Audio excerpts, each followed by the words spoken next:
ከዚህ በላይ ስጋ ቁርጣል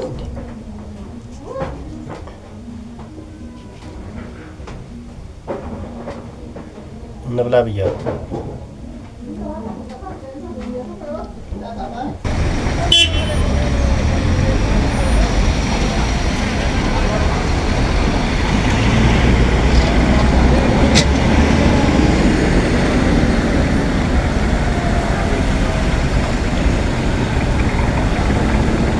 ለማንኛውም እኔ እንግዲህ ዛሬው ያው በዚህ መልኩ ነው እኔ ስጋ ቁርጥ ያዘጋጀሁትና ሰላም ጤና ይስጥልን ውድና የተከበራችሁ በሀገር ውስጥም ከሀገር ውጭም ያላችሁ እንግዲህ ለመላው የክርስትና እምነት ተከታዮች በሙሉ እንኳን ለብርሃነ ትንሣኤው በሰላም እና በጤና አደረሳችሁ አደረሰን ላለሁኝና ይችን ቀን የሚናፍቁ ስንቶች አሉ። ይችን ቀን ያልደረሱ ስንቶች አሉ። እኛ ደግሞ ለዚች ቀን ስለደረስን ከምንም በላይ እግዚአብሔርን ልናመሰግነው ይገባልና እንግዲህ ለሁላችሁም በድጋሚ እንኳን አደረሳችሁ ላለው እንግዲህ ያው እንደሚታወቀው እኔ በዓልን የትም አልሄድምና ያው ጥሪዎች ነበሩ። በጣም ብዙ ጥሪዎች አሉ። እንግዲህ አብዛኛው ማለት ይቻላል ያው ብቻዬን ስላለው ስለሚያውቁ በጣም ብዙ ጥሪዎች አሉ። እውነት ለመናገር አይደለም ሌላ ቦታ እኔ እህቴ ራሱ ጠርታኝ ነበርና እሷ ጋር እንኳን በዛሬ ቀን አልሄድኩምና ያው በበዓል ቀን ምንም ሆነ ምንም በቤት ውስጥ ነው ሰው ማክበር ያለበትና ጥሪ እንግዲህ ከበዓል ማግስት በሶስተኛው ቀን ምናምን እያለ ይቀጥላል ማለት ነውና ሳምንቱን ሙሉ እንግዲህ ፋሲካ ነው ማለት ነው። ስለዚህ እንግዲህ ዛሬ ያው በቤት ውስጥ አንዳንድ ነገር እየሰራው በዓልን ማክበር አለብኝ ብዬ እንግዲህ ቤት ውስጥ ነው ያለሁት። ቤት ነው የዋልኩት ማለት ነው። እና ያው እንግዲህ ሰው በቤት ውስጥ በዓልን ሲያከብር ሰው እንደ ቤቱ እንጂ እንደ ጎረቤቱ አይደለም የሚኖረው አይደል? ስለዚህ ሰው በመሰለው በቃ እሱ ደስተኛ በሚሆንበት መንገድ ካከበረ ምንም ማለት አይደለምና እንግዲህ ጎረቤት በሬ ስላረደ በግ ስላረደ ዶሮ ስላረደ እኔም እንግዲህ ከጎረቤት ማነስ የለብኝምና እነሱ ያደረጉትን ነገር ማድረግ አለብኝ አይባልምና ሰው በዓልን የሚያከብረው ቤቱን መስሎ ራሱን መስሎ ነው እና በፈለገው መንገድ ማክበር ይችላልና እንግዲህ ዛሬ ላሳያችሁ በጣም የሚገርም ምግብ አዘጋጅቼ ነው እያከበርኩ ያለሁትና ላሳያችሁ።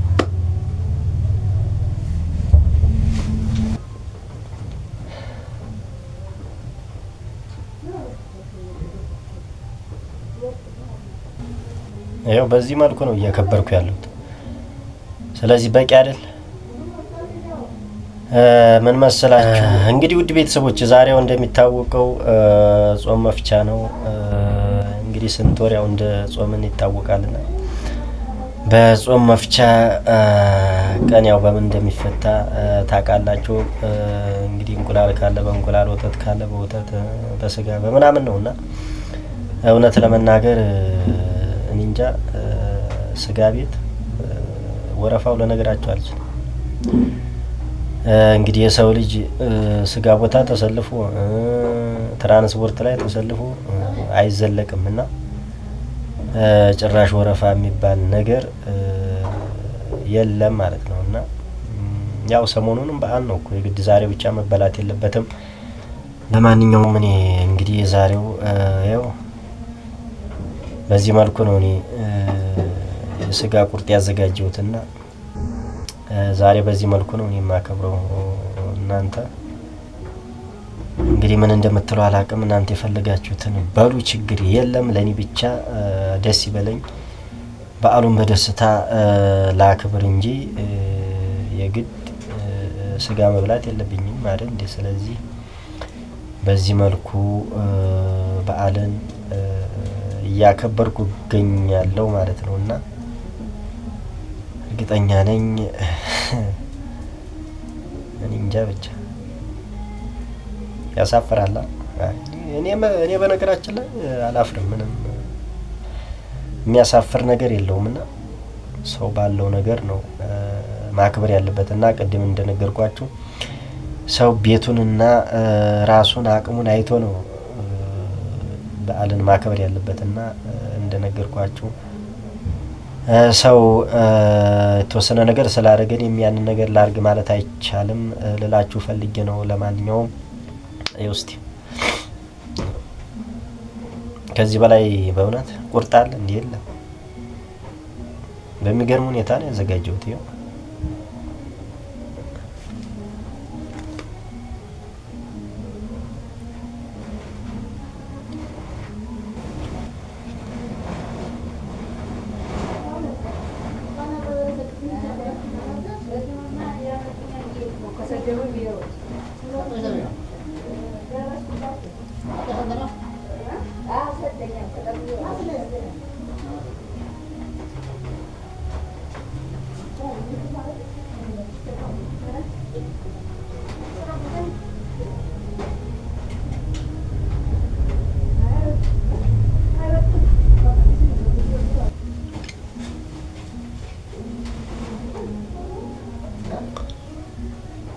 እና እንብላ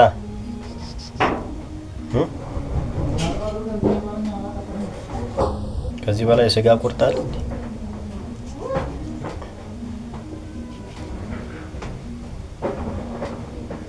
እንብላ ብያለሁ።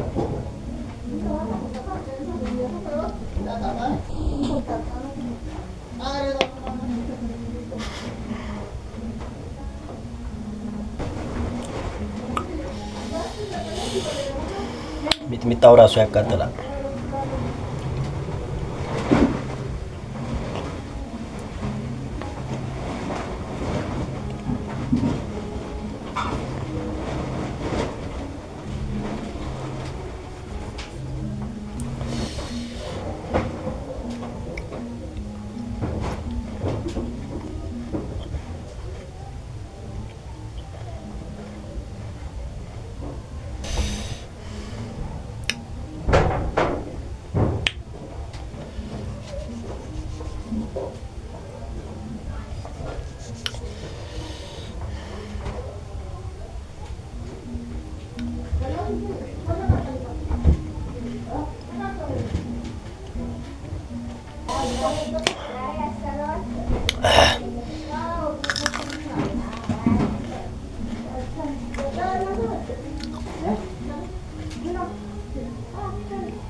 ሚጥሚጣው በጣም ነው የሚያቃጥለው።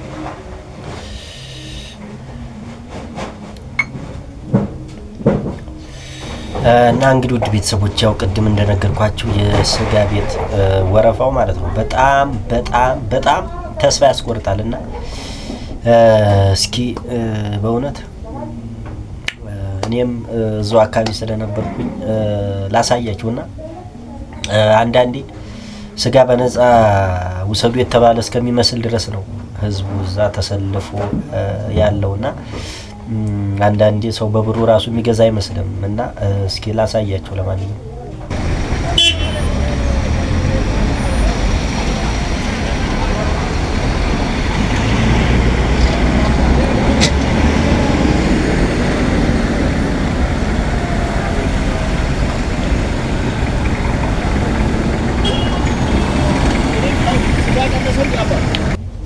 እና እንግዲህ ውድ ቤተሰቦቼ ያው ያለውን የስጋ ቤት ወረፋ አይታችኋልና ሰው እንጃ እዚህ ተሰልፎ ስጋ መጠበቅ ማለት በጣም ሼም ነው እውነት ለመናገርና አንዳንዴ ነገ ተነገ ወዲያ ማለት ስጋ አይበላም ያስብላልና ሰው በገንዘቡ ራሱ የሚገዛ አይመስልም። ነፃ ውሰዱ የተባሉ እስከሚመስሉ ድረስ እንግዲህ እንዳያችሁት ነው።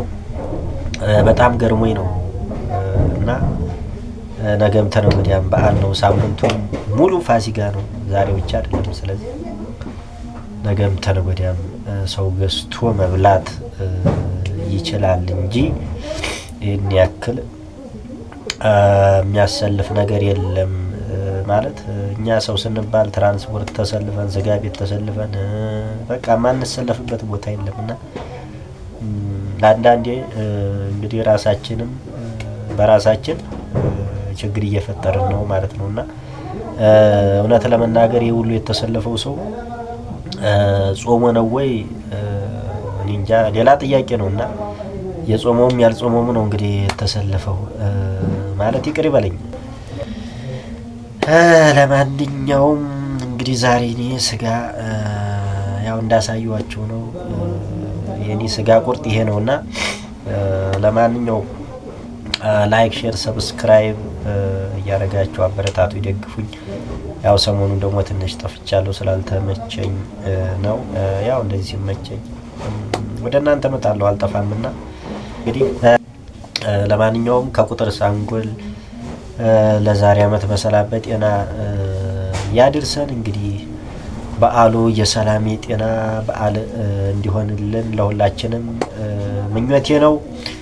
እንግዲህ ላይክ፣ ሼር፣ ሰብስክራይብ አድርጉ፣ አበረታቱ። ለሁላችሁም መልካም በዓል እጅግ አድርጌ አመሰግናለሁ።